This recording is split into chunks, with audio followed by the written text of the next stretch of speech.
welcome back to my channel. My name is Veronica if you're new here. Deciding to take on a new hobby can be very intimidating, especially if you are going to be the one teaching yourself. So in this video, I'm going to talk about how I taught myself to sew as an absolute beginner. I received a lot of positive feedback on my previous video about the clothes that I had recently made for myself. And if you're a little bit like me, maybe you like to research something as much as possible. And my research consisted of watching dozens and dozens and dozens of YouTube videos. But the problem with having access to so much information is that it can be difficult to find a starting point for yourself. So if you've been wanting to learn how to sew, or you want to learn how to knit or crochet, or you want to learn how to DJ or play an instrument, this is your sign to start. If you find yourself continuously watching videos on the subject that you're interested in, I think that's a pretty good sign that you're serious about it. So once you have mentally decided that you're gonna do it, I recommend that you pick one content creator / one YouTube channel to learn from, at least at the very beginning. So for me, I watched a lot of the major sewing channels on here, and what helped me make my decision was I based it off personality, teaching style, editing style, and camera angles. And something else that helped was I asked myself, if I had the opportunity to sign up for an in-person class with them, would I go? I think that this just helps simplify your learning process, at least at the very beginning. And once you pick that one person / channel, it'll help lock you in. So you're probably gonna go out and buy a brand new sewing machine, or you could get really lucky and find one in pretty good shape secondhand. But before you turn it on and you try and sew something, I recommend that you read through your manual first. I tend to get really excited and rush a process like this, but why you should be patient with reading your manual is that you don't want to cut any corners when it comes to learning your machine. It's honestly going to be your best guide and your best resource that is specific to your machine. It's going to tell you everything from all the parts that come with your machine and what they're used for, setting up the machine, basic things like threading your machine, troubleshooting, and all the features and functions that your machine can do. So something that's pretty serious when you want to learn how to sew is the difference between wanting to learn how to sew with a sewing machine and a craft that is done manually by hand is that this is a pretty powerful device. It's powered by an electric motor. So with choosing to use a machine like this, there is the risk of possible injury if you're not careful, which is why I think that you should take your time to read your manual and get to know your machine. Before you try and make anything, I recommend that you practice your stitches. And before I explain why, I'm going to quickly go over the basic dials of the machine. I have a pretty basic machine, but I'm pretty sure this information's universal. Your machine may just have them in a different spot, or your machine could be completely electronic. So this dial over here with the zigzag symbol is the stitch width, and what this means is the thickness of the stitch. So my stitch width goes from 0 to 5, with 0 being the most narrow and 5 being the widest. The dial over here is the tension. I like to think of it as how hard the thread is gripping on the fabric. My tension can go from 0 to 8, but a good spot for my machine is 3. I don't really move it from that number. This gray dial down here that goes from 0 to 4 is the stitch length. This is how long your stitch is. 4 is the longest and 1 is the shortest. This F to 0 is typically used for buttonholes, so these stitches are basically on top of each other. Your machine will come with a diagram of all the stitches that come with your machine, and they will each be assigned a number. And how you can switch between the different stitches is with this white dial down here that has the number assignments.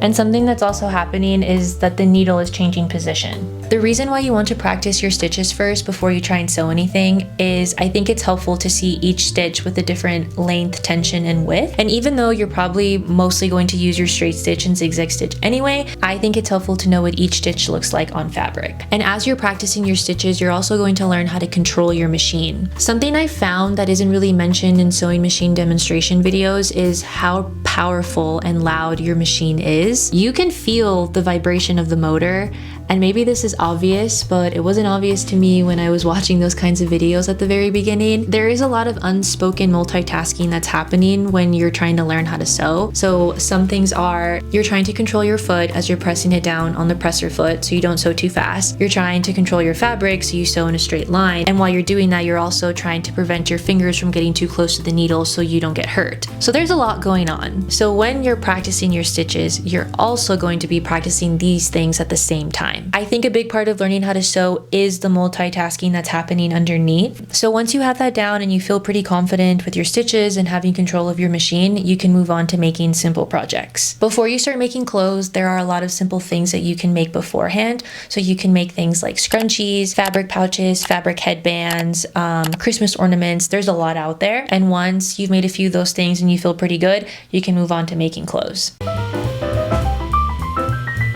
The best way I've learned how to make clothes is by using patterns, and a pattern is going to show you how you put a garment together from start to finish. So from putting your pattern pieces together, to cutting your pattern pieces out, to sewing the first two pieces together, to the final steps, you are going to learn about garment construction, fabric composition, and fit. All patterns are different. Some patterns are for woven fabric like a cotton, others could be for stretch knit, and those two will have completely different fits. And the more that you make something, the more you'll learn what you like for your body. So whether that's lowering a neckline a little bit, or making something more mid-rise instead of high-rise, or extending a sleeve a little bit to make it longer, the more that you make something, you will learn how to make those modifications, which is pretty cool. Something I recommend to hold off on at the very beginning at least is copying clothes you already own and self-drafting your own patterns. I know there are a lot of videos out there that make it look really easy, and I fell victim to those kinds of videos at the very beginning because they do make it look really easy. I think that doing stuff like that comes with experience. And I know that there are different levels to everything, but even those videos that show you how to copy something that's already in your closet or how to self-draft your own pajama short, I think that you do need a basic understanding of sewing, garment construction, and fit. Because if you don't have those things, it's going to be really confusing. And possibly a lot of those videos are explained with the assumption that the viewer has that basic understanding.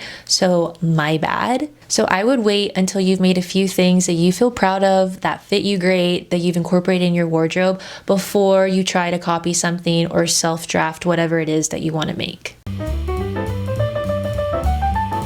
Money, money, money. You don't have to spend a lot of money at the very beginning or at all if you don't want to. More than likely, you're probably going to buy your sewing machine, but I think most craft stores offer a discount on your first order if you sign up for their email list. You also don't have to spend a lot of money on fabric. I thrift most of my fabric. I like to shop at Savers and Goodwill, and I like to use things like bed sheets, curtains, tablecloths, pillowcases. And if your thrift store has a craft section, they'll probably have fabric scraps, so check those out too. So for example, you could get a queen or king size bed sheet that is 100% cotton for $3.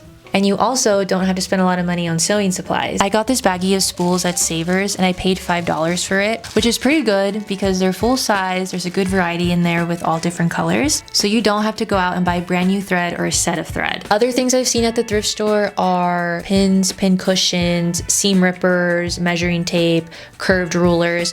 I've also seen a lot of supplies for knitting, crochet, embroidery, and also vintage patterns. So check out your thrift store. They have really good stuff. So those are my best tips and recommendations if you want to teach yourself how to sew. I figured out a lot of this stuff on my own, so a lot of trial and error. So I hope that you found it helpful. And if you are thinking of starting a new hobby or you already did, please let me know in the comments. I really want to know. And if you made it this far, thank you so much for watching. I really appreciate it. And I will see you in the next video.